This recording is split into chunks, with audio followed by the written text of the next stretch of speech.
আজ আমি আপনাদের একেবারে ধাবা স্টাইলের কড়াই চিকেন বানিয়ে দেখাবো। তো তার জন্য আমি চিকেনের পিসগুলোকে এখানে ম্যারিনেট করে নেবো সামান্য পরিমাণে নুন, হলুদ গুঁড়ো, লঙ্কা গুঁড়ো এবং সর্ষের তেল দিয়ে। চিকেনটা ম্যারিনেট হয়ে গেলে আমরা কিন্তু সাইডে রেখে দেবো। এবারে শুকনো খোলায় আমি দিয়ে দেবো গোটা জিরে, গোটা ধনে, গোটা গোলমরিচ এবং গরম মশলা।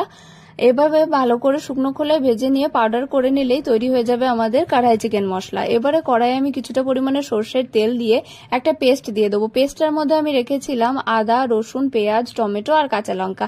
এই পেস্টটা কড়াইয়ে দিয়ে পেস্টটা ভালোভাবে নাড়াচাড়া করে রান্না করা হয়ে গেলে এই পেস্টটার মধ্যে আমি আবারও দিয়ে দেবো কিছুটা পরিমাণে হলুদ গুঁড়ো, লাল লঙ্কা, ঝাল লঙ্কার গুঁড়ো, কিছুটা ধনে গুঁড়ো আর কিছুটা পরিমাণে লবণ দিয়ে ভালো করে মশলাটা কষিয়ে নেবো। মশলাটা যখন ভালো করে কষানো হয়ে যাবে আমরা প্রত্যেকটা চিকেনের পিস কিন্তু এক এক করে দিয়ে মশলাটার সাথে ভালো করে কষিয়ে নেবো।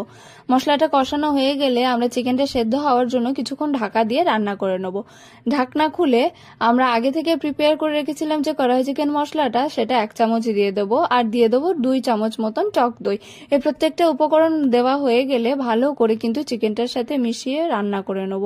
চিকেনটা যখন আমাদের প্রায় কুক হয়ে যাবে তখন অন্য একটি পাত্রে কিছুটা পরিমাণে সাদা তেল দিয়ে আগে থেকে টুকরো করে রাখা ক্যাপসিকাম, পেঁয়াজ ও টমেটো দিয়ে কিছুটা পরিমাণে নুন আর আগে থেকে প্রিপেয়ার করে রাখা কড়াই চিকেন মশলাটা 1 চামচ দিয়ে কিন্তু আমরা ভেজিটেবলগুলো হালকা করে স্টার ফ্রাই করে নেব। আমাদের ভেজিটেবলগুলো এভাবে কিন্তু স্টার ফ্রাই করা হয়ে গেলে আগে থেকে প্রিপেয়ার করে রাখা চিকেনটার মধ্যে আমরা এই ভেজিটেবলগুলো দিয়ে দেব এবং ভালো করে মিশিয়ে নেব। এভাবে কিন্তু ফ্লেভারটা জাস্ট অসাধারণ ধাবা স্টাইলের আসবে।